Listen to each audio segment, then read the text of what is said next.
La comparaison est un voleur, non seulement de la joie, mais aussi de l'identité. Et à l'ère du défilement infini, c'est devenu une habitude quotidienne pour la plupart des gens. Vous ouvrez votre téléphone et en quelques secondes, vous êtes bombardé de moments forts.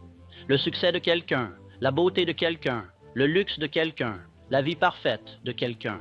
Et sans vous en rendre compte, vous commencez à vous sentir à la traîne, inadéquat, pas assez. Mais voici ce que vous devez comprendre. La comparaison n'est pas seulement dommageable, elle est illusoire. Vous comparez vos coulisses avec le devant de la scène soigneusement conçue de quelqu'un d'autre. Vous jugez votre chapitre 2 contre leur chapitre 20. Et pire encore, vous basez votre valeur sur une fausse perception, construite à partir d'angles étudiés, de filtres et de récits choisis. Vous ne savez pas ce qui est réel. Vous ne savez pas les sacrifices qu'ils ont faits.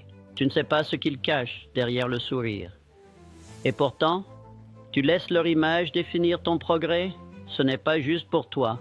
Cela n'est pas juste pour votre parcours. La comparaison est une distraction déguisée en ambition.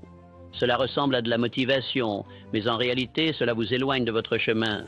Vous cessez de construire ce qui vous est destiné, parce que vous êtes trop occupé à regarder quelqu'un d'autre construire ce qui lui est destiné.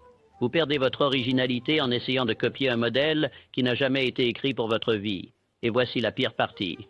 La comparaison engendre le ressentiment.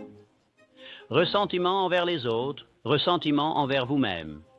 Elle transforme l'admiration en envie et la gratitude en pénurie. Vous commencez à voir le monde à travers un prisme de pas assez. Pas assez de temps, pas assez de progrès, pas assez de talent. Et lorsque cet état d'esprit s'installe, il empoisonne votre concentration. Alors, comment tuer la comparaison? Vous vous concentrez sur le progrès, pas sur la perfection.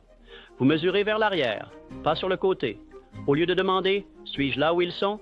demandez « suis-je plus loin que le mois dernier ?» Au lieu de parcourir l'histoire de quelqu'un d'autre, commencez à écrire la vôtre. Chaque jour, brique par brique, vous restez dans votre voie. Vous clarifiez ce que le succès signifie pour vous. Pas ce à quoi il ressemble sur Instagram, pas ce que vos parents attendent, pas ce que vos pères poursuivent, mais ce que vous savez que vous êtes ici pour faire. Et une fois que vous êtes clair là-dessus, le bruit diminue. Le besoin de suivre s'estompe, car vous réalisez que vous n'êtes pas en retard. Tu n'es pas perdu. Tu construis simplement quelque chose de différent. Tu pratiques la gratitude.